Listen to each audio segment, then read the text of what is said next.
Hello family, greetings to you all. Welcome to another episode of Man Love with Compassion, and with me I have Esthell on the set, and she is with me right now. You are welcome. Thank you so much. How have you been? I've been good. How about you? I've been good. Awesome. It's been Long time indeed. Well, I'm glad to have her on this set. So I'm having a wonderful interaction with her on the second episode, which I'm calling it Love with Compassion. Since we are in February, the month of love, you know guys how love is, but you know what, I'm with her. So just a quick one, to those who doesn't know you, just give a glimpse of yourself. Just like he introduced me earlier on, I'm Esthell.N.Mubanga or Mrs. Mubanga. I am a teacher by profession, born again Christian. I think that's all I can say. I'm loving that part, born again Christian.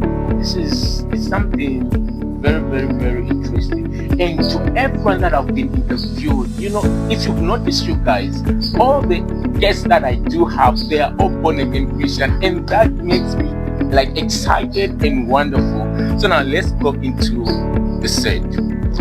How can you define love? And how can you define compassion? Love, in my opinion, I would say it's a commitment, an action that is characterized or demonstrated by affection. It's a commitment. If you love somebody, you must show commitment. You should also show an action, just like the Bible says, "For God so loved the world that He gave us." He showed us an action by giving us the Son. So if you love somebody, you should show commitment through your actions and affection. Wow. And how can you define compassion? Compassion, I would say, compassion is being aware of another person's suffering. You know this person is going through this. You are touched that the suffering of somebody touches you, and you have that desire to alleviate or to give a lending hand to the person that has the problem. Wow. You might be wondering why I'm asking her about these questions, because she's running a foundation, and you cannot run a foundation without having love and compassion.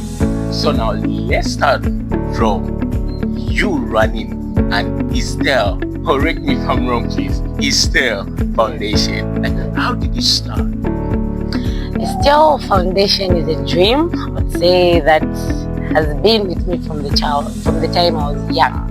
Yes. So I decided to come up with this foundation after seeing so many girls suffering. I've been a victim of I would say a life where your parents are there, but you cannot get the help that you desire from your parents. So I felt it to say most of the girls out there in the society engage in different activities, early marriages, teenage pregnancies, because they lack support.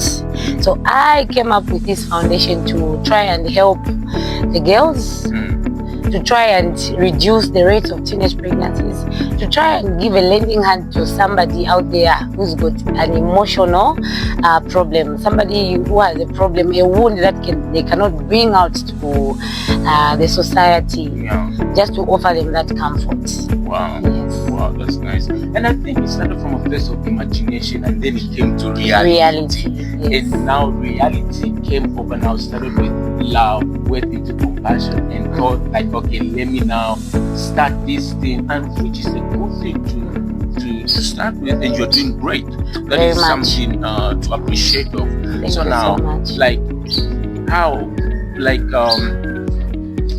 what challenges have you ever faced? Like, did you ever face any challenges when trying to come up with this Esthell Foundation? I did face a lot of challenges, because just registering this foundation was a challenge itself. Running from this office, running from to the next office, and just to have partners and supporters, people that have this same passion for the foundation, was very difficult to find people to partner with, because at times we have sessions where we do donations in rural areas.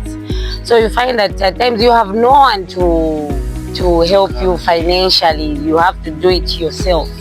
So those are some of the challenges that I've faced, I would say. Yes. And how did you come out of those challenges and think that, okay, even though there are no partners or people to come through, I need to take this step? Like, how did you now come out and decide that, okay, this is whether they are in or not, they come through, but my focus is, how did you come out on that? Just like I said earlier on, this foundation is part of me. It makes me who I am. It's my lifestyle. I decided to venture in this program because it was a vision that God gave unto me. And I believe if God has given you something to do, He gives you the backup. Even if there is no one to support you, the support of God is there. So when you just say, God, this is a program that I have, and I do not have people to support, He definitely sends people. So this gives me motivation. This gives me a go ahead. It gives me a push, knowing that I have a greater backup. You have a greater support. Right. So I know having God supporting me is a multitude. It's the biggest support I would ever get. If I have God supporting me, it means it wouldn't be difficult for people to support. So knowing this gives me a lot of strength. Knowing this gives me a lot of motivation, and this is what keeps me moving and keeps me focused on doing what I do. Wow, that's very, very, very nice. So now, you've been among the people who's helping the young child. How has it helped you in your life? Okay, it gives me so much joy. I would say it wouldn't give me positive or response to say if I help, I get helped financially. No, but just me and my team helping others brings so much joy. It brings so much accomplishment, because I feel doing this is more fulfilling, life fulfilling, and I would say it gives me a lot of joy. Wow, that's very, very nice. You know what? That's why I started from love and compassion, because there's nowhere you can't see you can start it in like this big thing, because you need to have a vision. You need to have love. You need to have those qualities and compassion. And that is so amazing, and you're doing more in the community. So now, how do you maintain your zeal when there is no support when that to grow your foundation? I'm glad that I have a team that is supportive. I'm glad I have people that have shown commitment towards this program. I would say the leadership that is there in the foundation is so supportive. So this gives me a lot of zeal. This gives me a lot of enthusiasm, knowing that I have a team that is backing me up. I have an administration that is really supportive. So this brings a lot of joy, and it gives me a lot of zeal to continue, because my team indeed is so supportive. Wow, that's very, very nice. You know what, guys? She's not only running the Esthell Foundation, she's also running school. Yes. Is it okay to talk about that first? Is it okay to talk about that? Yes, it's fine. It's good to share the positivity and the inspiration, the motivation that you are having and you are carrying it on. So now let's talk about your school. Yes. Like, guys, let me give you a hint. She's running the Esthell Foundation, and she's also running her own school. Yet not employed, but let hear yourself how she started. I think you're gonna be motivated on this part. I'm loving this part. So take us that journey. Okay, how we started this school? Actually, I'm not running it alone. I'm running the school with my husband. So after completing our tertiary education, it was very difficult for us to stabilize, especially after getting married. We worked in some different private schools, and we've been applying a couple of times and left. You know, that frustration that comes with you being left by the government, you know, seeing your friends being deployed times and times and times, and you're just remaining, you know. So we just sat down one day. I would say the voice of the Spirit of God just said, you know, you don't need to live in this frustration. You don't live. You are not supposed to live in the frustration from your previous works, and you know, thinking, why am I not being deployed? You can start your own thing. And we sat down. We looked at so many people that are running schools, and I tell you, I don't even know how we managed, but here we are. We've managed. It wasn't easy, but God said, just go ahead, just open this thing, just start. We had no money, we had no place where we take the school, and the place that God directed us to go to, the place had no roof. It had no roof, but He said, you will start there. And you know, the standards of a private school, you know, you need to have a good quality, because private school is all about competition. That you have a school and it has no roof. We had to put the roof there, and just to try and make the place look attractive, just to have that standard at least, though it might not compare to other schools, but we just started like that. And the most surprising thing is, we were shocked how pupils started coming in, despite the infrastructure, despite how the place was looking. Last year we started with three pupils, and we stayed with 3 pupils for 3 weeks. Wow. And when teaching, I remember telling them to say, you know, if we are singing, you should be shouting. Yeah. You should be shouting so that those people who are passing can hear that there's a school here. So it remained like that for 3 weeks until people started coming. But today we have a good number. We have a good number of pupils, and you know, we thank God for this thing. Wow, that is nice. You edit yourself, guys. You edit yourself. You know, it can only praise God to do this tremendous work that she is doing, and we are so proud of you. And that is so great job doing, and continue doing that.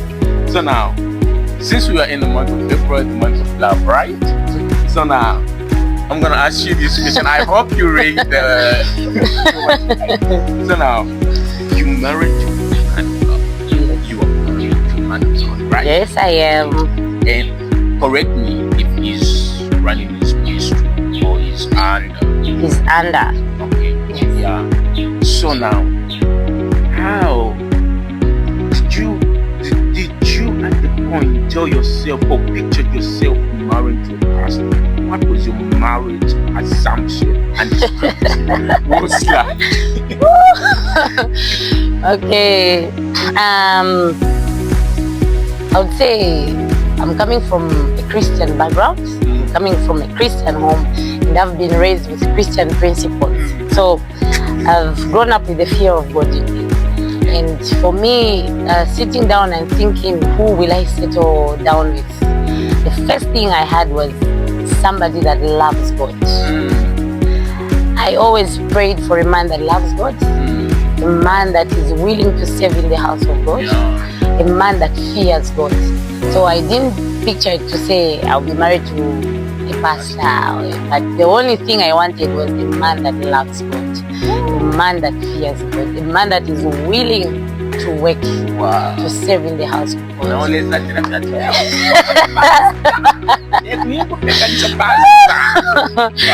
it so happened like that God gave me a man of God. Yes. That is so very, very, it wasn't even my plan. I never planned. You never even have those. But you found yourself married to one. Yes. That is great. Alright, so now I prepared some 5 questions. Okay. Yeah. So, question number 1. What things are you grateful for? Okay, what things am I grateful for? First thing I'll say, I'm grateful that I'm saved. I'm grateful that I'm born again. I'm grateful that I'm born again. That is the most important thing. Then I'm grateful that God has given me a heart to, render charity to people that I need. And I'm grateful to have a privilege to learn from people that have gone ahead of me in this same area of charity. You know, the charity work is not something easy. It is not something that you just wake up and say, I want to do this. No, because if you're doing it on your own, you will not go far.